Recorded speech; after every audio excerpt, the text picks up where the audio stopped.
Hello friends, welcome back to our YouTube channel. अभी तक जो क्वेश्चन हमने डिस्कस किए थे उसमें स्टेटमेंट और एजर्सन रीजन के क्वेश्चन थे। आज जो क्वेश्चन डिस्कस करने जा रहे हैं उसमें न्यूमेरिकल्स का पार्ट 1 है। न्यूमेरिकल्स अराउंड 20 to 22 होंगे, काउंट नहीं किए हैं। हाफ ऑफ द क्वेश्चन यहाँ शामिल है। उसमें जो दूसरा सेक्शन होगा उसमें थोड़े सिंपलर क्वेश्चन होंगे। पहला क्वेश्चन जो यहाँ पे है वो हाइड्रोलिक प्रेस का है, जिसमें रैम का एरिया आपको मेंशन किया और प्लंजर का एरिया मेंशन किया है। इसकी जो फंक्शनिंग होती है वो प्रेशर पे डिपेंडेंट करती है और बैलेंसिंग कंडीशन में प्रेशर इक्विवेलेंसी को आप महत्व देंगे। जिस तरीके का क्वेश्चन पूछा है कि find the force F required to lift the weight W, ये तभी इक्विवेलेंसी होगी जो फोर्स हमें इसको लिफ्ट करने में यूज होगा जब दोनों ट्यूब में प्रेशर बराबर होगा। फ्लड मैकेनिक्स में ये क्वेश्चन बहुत इजी आप करते रहते हैं यूट्यूब मैनोमीटर वगैरह में, वही लॉजिक यहाँ लगेगा। सिविल इंजीनियरिंग में फिजिक्स की बहुत से फंडामेंटल लॉज लगते हैं, वो चाहे एनवायरमेंटल इंजीनियरिंग का क्वेश्चन हो, चाहे फ्लड मैकेनिक्स का क्वेश्चन हो, चाहे सॉलिड मैकेनिक्स का क्वेश्चन हो। फंडामेंटल चीजें बदलती नहीं है, यूनिट वाइज बहुत सारे क्वेश्चन हल होते हैं, तो वही यहाँ पे है। दोनों तरफ प्रेशर बराबर होगा। अगर एक एक डायमेंशन को वन नाम दे, दूसरे को दो, तो P1 बराबर P2। दूसरा मतलब हुआ फोर्स अपॉन एरिया कर देते हैं, F1 अपॉन A1 बराबर F2 अपॉन A2।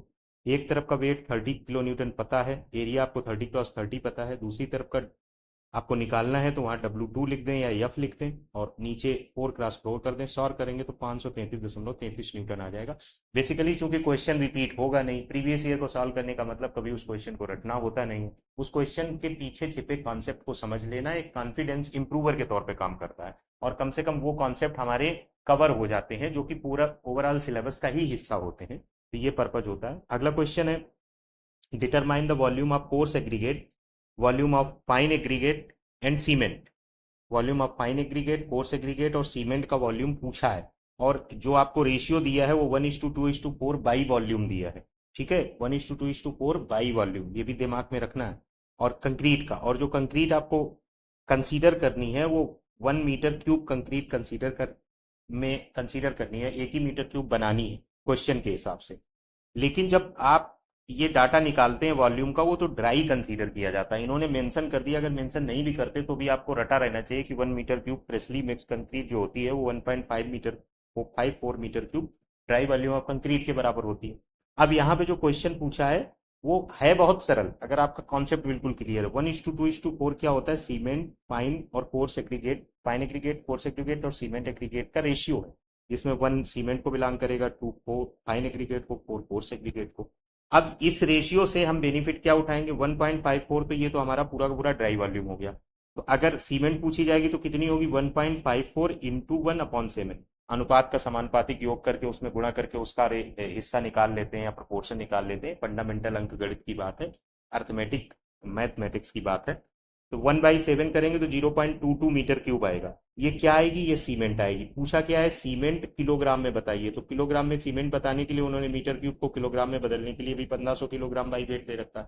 तो 0.22 में 1500 को गुणा करेंगे तो हमारे सामने जो सीमेंट का वेट आएगा वो कितना आ जाएगा, 0.22 में 330 किलोग्राम आ जाएगा। और चारों ऑप्शन में सिर्फ एक यही ऑप्शन है, तो करेक्ट ऑप्शन डी हो जाएगा। पढ़ लेना है, एग्जाम में अगर ऐसी चीज आती है तो यहाँ पे ये चालाकी करने में कोई दिक्कत नहीं। हाँ, अगर फंडामेंटली निकालना है तो जब इसका 0.22 हुआ तो दो गुना हो जाएगा किसका, फाइन एग्रीगेट का 0.44, चार गुना किसका हो जाएगा, फोर्स का 0.88 मीटर की, तो ये भी सही हो जाएगा। तो इस तरीके से इसका ऑप्शन डी होगा। अगला क्वेश्चन है, calculate the limiting movement of resistance in accordance with the limit state of design. ये आरसीसी का क्वेश्चन है, जिसमें आपको विड्थ यानी बी दिया हुआ है, इफेक्टिव डेप्थ यानी डी दिया हुआ है, ग्रेड ऑफ स्टील दिया है यानी एफसीयू दिया हुआ है, 0.48 हो जाएगा, और M20 दिया है यानी एफसी के दिया है। मूवमेंट ऑफ रेजिस्टेंस का क्वेश्चन एसएससी जेई के पीवाईक्यू का महत्वपूर्ण हिस्सा रहा है। भले ऑब्जेक्टिव पेपर हो गया, लेकिन क्योंकि टायर 1 में ऑब्जेक्टिव होता है तो इसमें थोड़ा टफर आएगा, न्यूमेरिकल आएगा, ये ऑब्वियस था। क्योंकि पिछले साल सिलेबस में ये एग्जैक्टली नहीं पता था कि किस तरीके के क्वेश्चन आएंगे, तो लोगों ने टायर 2 के सब्जेक्टिव सेक्शन से न्यूमेरिकल लगाने की कोशिश की थी, जिनका सिलेक्शन हुआ है। और आप सब्जेक्टिव सेक्शन में नॉन न्यूमेरिकल के थ्योरेटिकल पोर्शन को भी, जिन्होंने रिजिड पेमेंट फ्लेक्सिबल पेमेंट पढ़ा था, उन्हें रिजिड पेमेंट फ्लेक्सिबल पेमेंट के करेक्ट इनकरेक्ट वाले क्वेश्चन जो मिले थे बड़ी इजीली सॉल्व करने में सुविधा हुई। और इस बार भी यही करना है। तो इसमें कोई शक नहीं है कि 5 से 6 क्वेश्चन जो आरसीसी के पूछे गए तो उनमें से एक क्वेश्चन। जो लोग हमारे बैच में जैसे भी पेड नॉन पेड में संपर्क में थे, हमने बोला था कि आरसीसी का एक क्वेश्चन आएगा और एमओआर का क्वेश्चन आने की पूरी प्रोबेबिलिटी। ऐसे 5 से 6 क्वेश्चन न्यूमेरिकल के आए थे जो एज इट इज बोले गए थे, और वो कहीं ना कहीं हिस्सा थे आपके एसएससी जी टायर 2 के वो क्वेश्चन जो सब्जेक्टिव फॉर्मेट में प्रीवियस ईयर में पूछे गए हैं before the paper of SSC JE mains 2023। तो यहाँ पर जो क्वेश्चन है उसमें एमओआर का फार्मूला सबको रट गया होगा। अगर यूपीएई भी पेपर देते रहो तो उसमें 2 बार पूछा जा चुका है। 0.36 F C K B F C D minus 0.42 F C limit, वहाँ पर उठा के वैल्यू रख दो तो आपको एक आंसर इसमें से मिल जाएगा।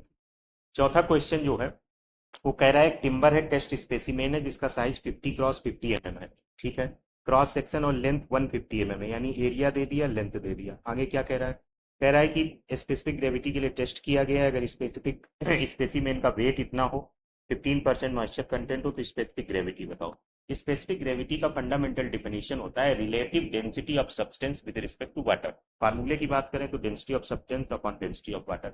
Density of water gram per cc में अलग है, किलोग्राम पर मीटर क्यूब में अलग है। ग्राम पर सीसी में 1 होती है, किलोग्राम पर मीटर क्यूब में इसी को कन्वर्ट करके निकाल लो, जो वैल्यू आ जाए वो हो जाएगी। क्योंकि मैं अगर कुछ बोल दूं, अगर वो क्रॉस वेरिफिकेशन में गलत होगी तो उससे ज्यादा बेटर है ग्राम को किलोग्राम में बदलो, सेंटीमीटर क्यूब को मीटर क्यूब में बदलो। सबसे ज्यादा यही वर्साटाइल है और यूज की जाती है।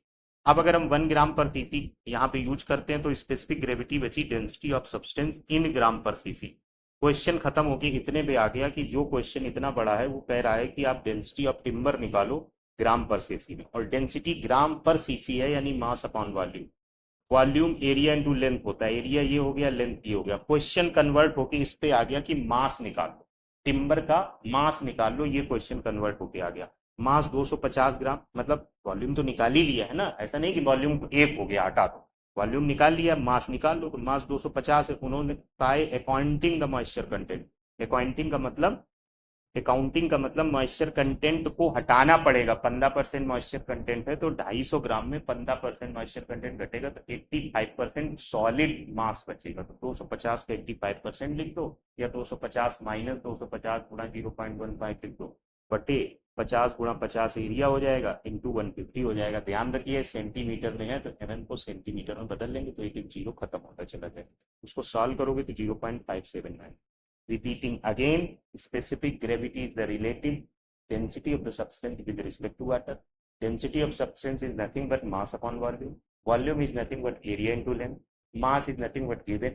If moisture content is given, just minus it. In case accounting is mentioned, then must minus it. अगर नहीं मेंशन हो तो आप वही यूज कर सकते हैं। अगर उससे आंसर आ जा रहा है, उसको घटाने से आंसर आ जा रहा है, दोनों ऑप्शन आ रहा है, तो ये विवादित प्रश्न हो जाएगा, जो उसकी प्रोबेबिलिटी बहुत कम हो है। ये क्वेश्चन कंप्लीट हो जाता है। नेक्स्ट क्वेश्चन है, एक ऑफसेट लेट है। ये मैं क्वेश्चन मानता हूँ, न्यूमेरिकल में 3 क्वेश्चन ऐसे थे जो मैं मानता हूँ छोड़े जा सकते थे, फिर भी नहीं छोड़े जाने चाहिए अगर कॉन्सेप्ट क्लियर हो।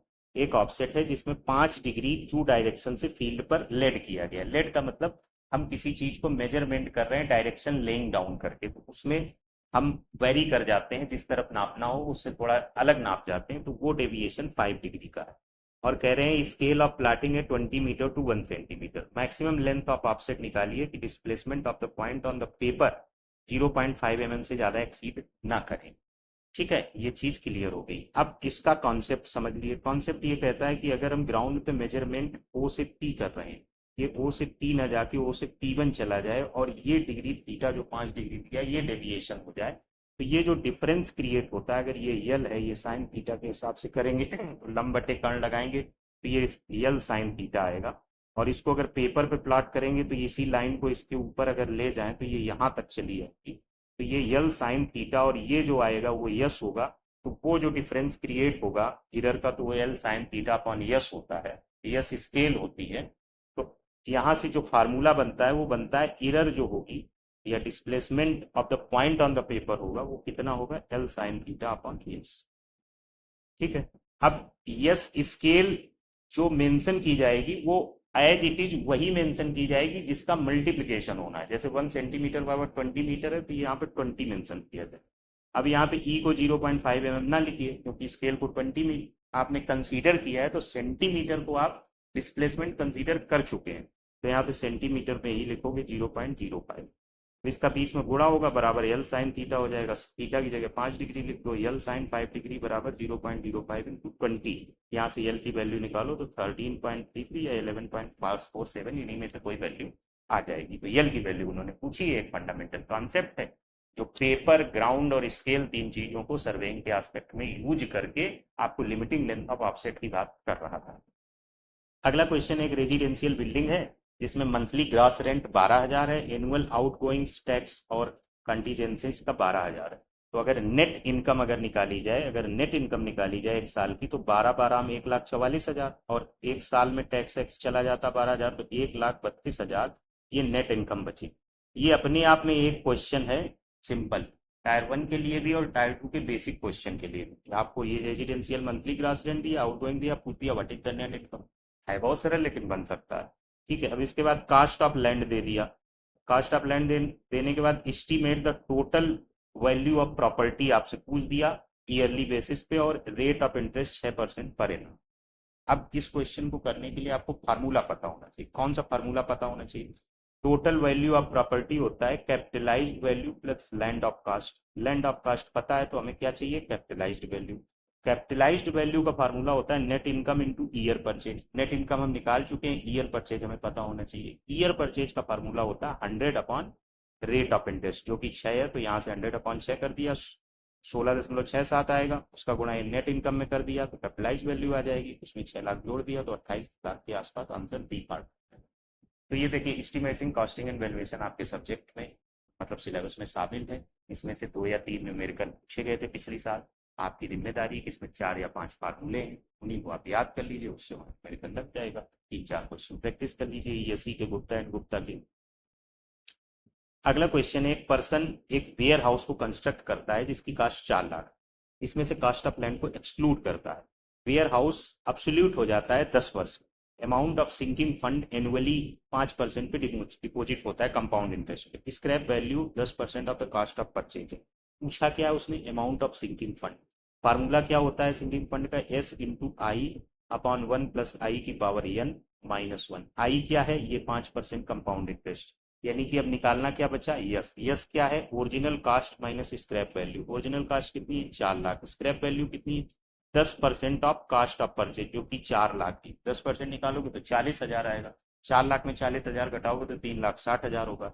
उसमें आई यानी 0.05 का गुणा कर दो, बटे 1 प्लस 0.05। एन क्या है? यही 10 ईयर्स है। एन का पावर कर दो, -1 कर दो। बहुत ज्यादा इसका प्रैक्टिकल मीनिंग क्या है, कास्ट ऑफ परचेज क्या है, ये सब नहीं जाना है भाई, बहुत लोड हो जाएगा आपके ऊपर, बहुत सब्जेक्ट।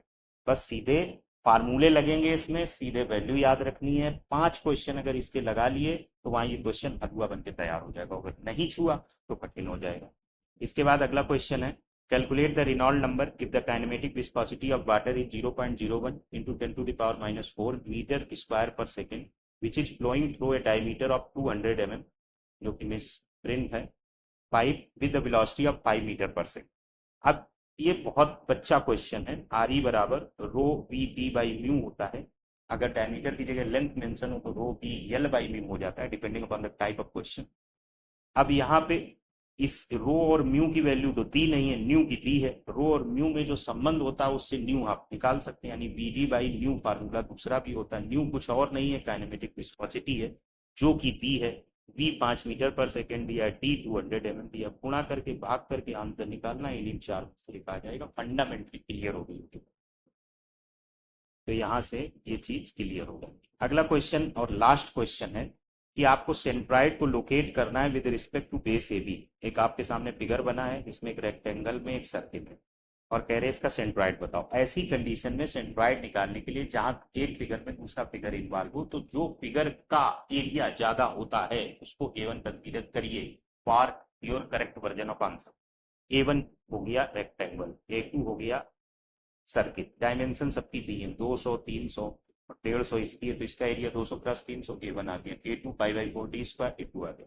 फिर जिसको बेस मान के ये सेंट्राइड मान रहा है, वहां से इनके सेंटर की बीच की सेंटर ऑफ ग्रेविटी कह सकते हैं आप उसको, सीओजी की डिस्टेंस निकालिए, वो y1 और y2 हो। तो दोनों की निकालेंगे, इसकी आधे पे होगी तो ये 150 हो जाएगी, तो आपको y1 150 मिल जाएगी A1 के करस्पॉन्डिंग। जब सर्किल की निकालेंगी वो बिल्कुल इसके सेंटर में बैठी होगी, तो वहां से निकालेंगे तो ऊपर वाली डिस्टेंस इन्होंने 100 दे रखी, तो 300 में से 100 घटाएंगे तो 200 हो जाएगी। A1 y1 और A2 y2 पता चल गया। सेंट्राइड का फार्मूला होता है A1 y1 minus A2 y2 बटे A1 माइनस A2। फार्मूला रख दो, वैल्यू रख दो, आंसर 129 10 बताओ एक आ जाएगा। ये क्वेश्चन थे, इसके अलावा क्वेश्चन हैं, ड्यूटी डेल्टा के क्वेश्चन है, छोटे छोटे क्वेश्चन है, जो नेक्स्ट वीडियो में डिस्कस करेंगे। उसके बाद बेसिक क्वेश्चन डिस्कस करेंगे। अगर आप अभी तक हमारे टेलीग्राम चैनल पे नहीं जुड़े हैं तो मैजिकल तैयारी ऑफिशियल के तहत जुड़ जाइए। नॉन पेड ग्रुप में जुड़ना चाहते हैं, क्योंकि कुछ लोगों ने क्वेरी की थी, उन्होंने बहुत महंगा लगा बैच। बात महंगे बैच की नहीं है, बहुत कैंडिडेचर आपका जब स्ट्रांग होगा तो आपको आपके अंदर की जो फीलिंग होगी वो सिलेक्शन की होगी, पैसे की नहीं होगी। जहाँ पैसे की फीलिंग है वो बात थोड़ा सा पचती मुझे इस सेंस में नहीं है। जहाँ 4 साल आप बीटेक करते हैं, गवर्नमेंट कॉलेज के बीटेक को छोड़ दो, प्राइवेट को जहाँ 8-8 लाख 10-10 लाख रुपए खर्च करते हैं, और आप 200 रुपए में एक ऐसा कंटेंट चाहते हैं जो पूरा पूरा मैटर को निचोड़ दे, 100 रुपए में टेस्ट सीरीज चाहते हैं, तो ये पॉसिबल तभी होता है जब बहुत हल्की चीज बनती है। मतलब हल्की चीज बनने का मतलब जैसे यूपी पुलिस का पेपर होता है जहाँ 5 लाख लोग बैठते हैं, वहां अगर किसी चैनल पे 10 मिलियन सब्सक्राइबर है, अगर कोई वो बात बोलते हैं 10 मिनट के लिए पेपर लीक हो गया, 50 लाख व्यूज चले जाते हैं, 10 लाख व्यूज चले जाते हैं, वहां उन्होंने कह दिया कि 150 रुपए की टेस्ट सीरीज है, क्वेश्चन 3 किताबों से उठा के सर्किल करके 4 टाइपर ने टाइप किए हैं जिनको सर्टेन अमाउंट ऑफ पैसा दिया गया है ठेके पर 40,000, वो 149 रुपए में आता है, 1 लाख लोग खरीदते हैं, उनके पास लगभग जाके 1 करोड़ 49 लाख रुपए आता है, जिसमें खर्चा उनके पीछे 1 लाख का भी नहीं होता, 2 लाख का होता है। तो वो जो 1 करोड़ 48 लाख कमाते हैं, उन्हें इस बात में कोई फर्क नहीं पड़ता है कि उस आपकी टेस्ट सीरीज में क्या है क्या नहीं है, सबसे नहीं। यहाँ पे क्या है, 12 बच्चों को पढ़ाया गया है, 11 या 10 या 11 उसमें सफल हुए हैं। अब उनके बीच में आप आना चाहते हैं, कहते हैं कि 300 रुपये लोगे, ये करोगे, तो ये सब चीजों की वजह से ही मैंने नॉन पेड ग्रुप बना दिया। क्यों बना दिया? क्योंकि मैं वो वाली चीज प्रिपेयर तो नहीं कर रहा हूं, लेकिन उससे बेटर चीज आपके सामने मिल जाएगी। जिस तरीके की चीजें आपको मार्केट में अवेलेबल है, 1500 रुपए में बहुत सारे वीडियो हैं, पूरी सॉलिड मैकेनिक्स आप पढ़ गए और वहां पे बहुत ढंग का क्वेश्चन आ गया, वो आपके वीडियो 12-12 14-14 घंटे के जो टाइम कंज्यूमिंग है, माइंड को स्टेबिलिटी नहीं मिली। यहाँ तो आपके पास ये सुविधा है कि आप कॉल करते हैं, प्रोबेबिलिटी है कि हम उस कॉल को रिस्पॉन्ड करते हैं, उस बात को बताते हैं। वहाँ तो ऐसा कुछ नहीं है, सारा प्रोटोकॉल का सीन है। तो अभी हम उस बिजनेस में इंटर किए नहीं है, बट मैं फील करता हूँ professionalism is the need for a जीनियन person, कि अगर आप एक बैरियर नहीं लगाएंगे तो चीज़ें बहुत खतरनाक होती हैं। कहानी है कि एक व्यक्ति अपने खून को, मतलब अपने ब्लड से कुछ चीज़ों को रिसाइकिल कर देता था, प्योर कर देता था, तो वो इतना फेमस हो गया कि इतनी लाइन लग गई कि उसका पूरा ब्लड चला गया, और वो लास्ट स्टेज में है, वो बचने की स्टेज में नहीं है। तो अनाउंस किया गया कि अभी ब्लड नहीं लिया जा सकता है। तो उसमें से कुछ लोग लाइन में लगे थे जो काफ़ी देर, वो अंदर आते हैं, कहते हैं वो तो मर ही गया, तो इसकी जितनी भी नसों में खून हो वो निकाल के हमें दे दीजिए ताकि हम जी। तो ये स्थिति होती है अगर आप कोई बैरियर नहीं लगाते हैं, क्योंकि सामने जो इमोशंस हैं उनमें कोई मर्यादा, स्थिति, सोच, विचार ये नहीं रहता है, वो फिर benefit is only my purpose, ये हो जाता है। तो ये सब चीज़ों को ध्यान में रखते कुछ चीज़ों को हमने मेंशन है। Yet you are most welcome to join the group both of them. वो पॉसिबल बहुत मुश्किल है उस तरीके में, क्योंकि इंडिविजुअल लेवल पे अगर आप उनसे कंसर्न करेंगे तो आप में बहुत बेहतरीन सुधार होगा, लेकिन भीतर बहुत लड़ाई होगी। और कुछ फैक्चुअल फैक्ट्स भी हैं, जैसे एक कैंडिडेट का मैसेज आया, I got 127 marks in tyre 1 and 200 marks in tyre 2 but he not selected. तो हमने कहा क्या रीजन रहा? तो रीजन रहा कि 30 एज क्रॉस कर चुका है, 32 हुई नहीं, सीपीडब्ल्यूडी में एलिजिबल है, सीपीडब्ल्यूडी का कट ऑफ 340 प्लस गया था पिछली बार, टोटल मार्क्स जोड़ के उनके 340 नहीं हो रहे हैं। लेकिन 200 marks in tyre 2 is not less, and in tyre 1 127 is enough, but in net he is not qualifying for CPWD. Miss Fortune क्या है कि 31 साल हो गई, 23 साल 24 साल में बीटेक हो जाती, 7 साल में भाई साहब ने एसपीडी नहीं निकाल पाया, ये मिस फॉर्च्यून है। वहां पे तो मैं कर सकता हूँ कि इनका नहीं हुआ, लेकिन 7 वर्ष में आप एसएससी जेई दे रहे हैं, ये बहुत खतरनाक है। और ये खतरनाक इसी वजह से क्योंकि आपने 1 साल 2 साल दिल्ली में वहां पे बैठ के लिखा है, उसके बाद वो आपके सर पे हावी है, वो पैसा आपका गया, ये सारी चीजें आपके साथ हो, इसको रिमूव करने का कोई तरीका नहीं, रिप्लेस कर सकता, you can not remove, you replace, वो रहेगा कहीं ना कहीं सबकॉन्शियस माइंड में, कहीं ना कहीं पड़ी रहेंगी चीजें। बेहतर वर्जन से रिप्लेस करो और मेहनत दुगनी तिगनी करो, जो फ्रेश कैंडिडेट आ रहा है उससे बेहतर मेहनत करने के लिए माइंड को चैलेंज दो। तो ये सब चीजें हैं, खैर उनका कोई एंड नहीं, hopefully you will be benefited with this video. Next video में, थैंक्स फॉर वॉचिंग।